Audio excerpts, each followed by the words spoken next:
నమస్తే. సామాన్యుడి చేతిలో సామాజిక అస్త్రం నెంబర్ 1 న్యూస్కి స్వాగతం. నేను రవి. రైల్వే కోడూరు జనసేన ఎమ్మెల్యే అరవ శ్రీధర్ అలాగే వీణ ఈ ఇద్దరి వ్యవహారం ఒక రకమైనటువంటి చర్చ జరుగుతుంది. పతాక స్థాయికి చేరిపోయింది. దీనికి సంబంధించి రాజకీయ వర్గాల్లో కూడా చాలా ఇంట్రెస్టింగ్ డిస్కషన్ నడుస్తుంది. ఆమె రోజుకొక వీడియో రిలీజ్ చేయటం, రకరకాల వివాదాస్పదమైనటువంటి కామెంట్స్ చేయటం మొదలుపెట్టింది.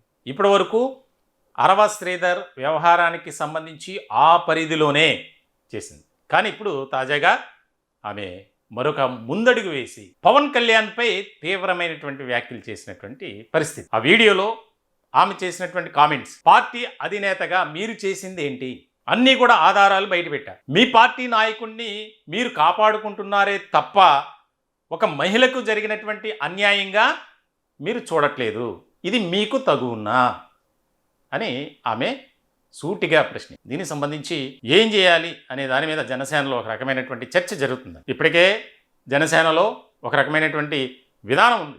తాజాగా ఆ పార్టీలో సభ్యత్వ నమోదు కార్యక్రమం అనేది ఎంతో ఘనంగా మొదలైంది. మరోపక్క జనసేన పార్టీ కార్యాలయంలో ఒక అపరిచితుడు వెళ్ళిపోయి ఆ కాన్వాయ్పై దాడి చేశారు అనేది ఒకటి. ఇలాంటి తరుణంలో ఆమె రిలీజ్ చేసినటువంటి వీడియో ఏదైతే ఉందో దానికి ఒక రకమైనటువంటి చర్చ జరుగుతుంది. పవన్ కళ్యాణ్ కూడా ఆరా తీశారట. ఎందుకంటే దీనికి సంబంధించి ఎప్పుడైతే వీణ ఎమ్మెల్యేపై చేసినటువంటి ఆరోపణలు ఉన్నాయో, ఆరోపణలు చేయటమే కాదు కొన్ని వీడియోలను కూడా రిలీజ్ చేశారు. అసభ్యకరమైనటువంటి విధంగా ఉన్నటువంటి వీడియోలు అందరం చూసాం. సాక్షాత్తు అసెంబ్లీలో వ్యవహరించాల్సినటువంటి తీరును మర్చిపోయి విచక్షణ లేకుండా అరవ శ్రీధర్ రైల్వే కోడూరు ఎమ్మెల్యే ఏ రకమైనటువంటి విధానంతో ఆమెతో మాట్లాడారు అనేది అందరం చూసాం.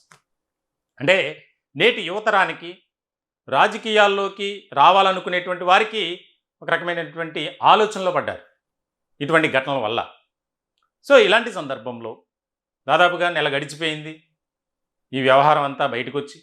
దానికి సంబంధించి ఈ నెల రోజుల్లో దాదాపుగా ఆమె 20 వీడియోలు రిలీజ్ చేసింది. కొన్ని వీడియోలు, కాల్ రికార్డింగ్స్, ఈమె సెల్ఫీ వీడియోలు కూడా. తాజాగా పవన్ కళ్యాణ్పై ఆ పార్టీపై తీవ్రమైనటువంటి విమర్శలు చేస్తూ ఆమె రిలీజ్ చేసినటువంటి వీడియోలో ఏం సారాంశం ఉందో ఒకసారి మీరు కూడా వినండి, చూడండి. అదండి పరిస్థితి. అంటే ఇప్పటి వరకు అరవ శ్రీధర్ నన్ను మోసం చేశాడు, వారి కుటుంబ సభ్యులు నన్ను మోసం చేశారు, అక్కడ ఉన్నటువంటి రైల్వే కోడూరు చుట్టుపక్కల ఉన్నటువంటి కొంతమంది జనసేన నాయకులు ఈ రకమైనటువంటి విధానంతో అతన్ని కాపాడుతున్నారు అని వీణ వీడియోలు రిలీజ్ చేస్తూ వచ్చింది. కానీ ఇప్పుడు తాజాగా ఏదైతే ఇప్పుడు మనం చూసాం వీడియో, ఆ వీడియోలో పవన్ కళ్యాణ్పై మాకు నమ్మకం ఉంది, ఆయన సనాతన ధర్మం కోసం ఎక్కడా కూడా మహిళలు అన్యాయానికి అక్రమాలకు గురవ్వకూడదు, వేధింపులకు బలి కాకూడదు అని ఆయన చేస్తున్నటువంటి కానీ ఏ కార్యక్రమం అయినా మేము స్వాగతిస్తున్నాం. కానీ నా విషయంలో ఇలా జరగటానికి కారణం ఏంటి, ఎందుకు కమిటీ వేశారు, 3 మెన్ కమిటీ వేశారు, వారు వచ్చారు, విచారించారు, కనీసం నా దగ్గర స్టేట్మెంట్ తీసుకున్నారా? సరే, అతని దగ్గర నుంచి విచారించారు, చుట్టుపక్కల ఉన్నటువంటి కొంతమంది జనసేన పార్టీ నాయకుల్ని అలాగే వారి కుటుంబ సభ్యుల్ని దగ్గర నుంచి స్టేట్మెంట్ తీసుకున్నారు. ఆ స్టేట్మెంట్కి తగ్గట్టు ఏమైనా చర్యలు తీసుకున్నారా పార్టీలో అనేది ప్రధానమైనటువంటి ఒక అంశంగా ఆమె ప్రశ్నిస్తారు. వాస్తవానికి ఒక పార్టీలో ఇటువంటి వ్యవహారాలు, ఇటువంటి అంశాలు బయటపడినప్పుడు పార్టీ అధినేతగా వెంటనే చర్యలు తీసుకోవాలి.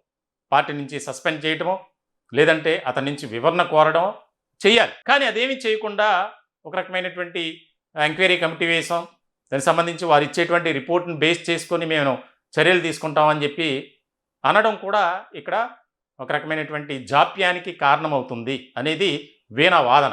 కేసు కూడా నమోదు చేశారు, కనీసం అరెస్ట్ కూడా చేయలేదు. ఒక మహిళకు అన్యాయం చేశారు, నన్ను వివాహం చేసుకుంటానని చెప్పి నన్ను నమ్మించాడు, నా భర్తకు దూరం చేసినటువంటి వ్యక్తి ఎమ్మెల్యే అరవ శ్రీధర్, మరెందుకు నాపై ఈ రకమైనటువంటి వివక్ష చూపిస్తున్నారు అని సూటిగా ప్రశ్నిస్తుంది. దీనికి సంబంధించి మరి ఆయన నోటీస్కి వెళ్ళే ఉంటుంది, వెళ్లకుండా అయితే ఉండదు. ఆయన రానున్న కాలంలో ఈ వ్యవహారానికి ఎలా ఎండకార్డు పలుకుతారు, అతనిపై చర్యలు తీసుకుంటారా లేదంటే అరెస్టు చేసే అంశానికి సంబంధించి పార్టీ మాకేమీ సంబంధం లేదు అని చెబుతారా అనేది చాలా కీలకమైనటువంటి అంశం.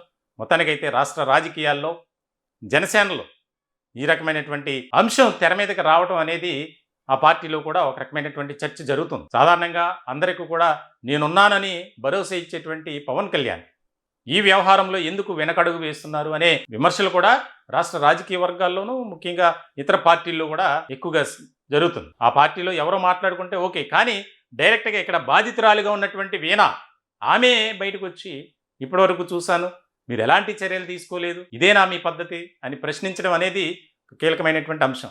మరి పవన్ కళ్యాణ్ తన ఎమ్మెల్యే అంటే ఆ పార్టీకి సంబంధించినటువంటి ఎమ్మెల్యే కాబట్టి అరవ శ్రీధర్ ఏ రకమైనటువంటి చర్యలు తీసుకుంటారనేది చాలా ముఖ్యమైనటువంటి కీలకమైనటువంటి అంశం. చూడాలి ఏం జరుగుతుంది. ఈ టాపిక్పై మీ విలువైనటువంటి అభిప్రాయాలు కామెంట్ రూపంలో తెలియజేయండి. దయచేసి మా ఛానల్ని సబ్స్క్రైబ్ చేసుకోండి. Thank you.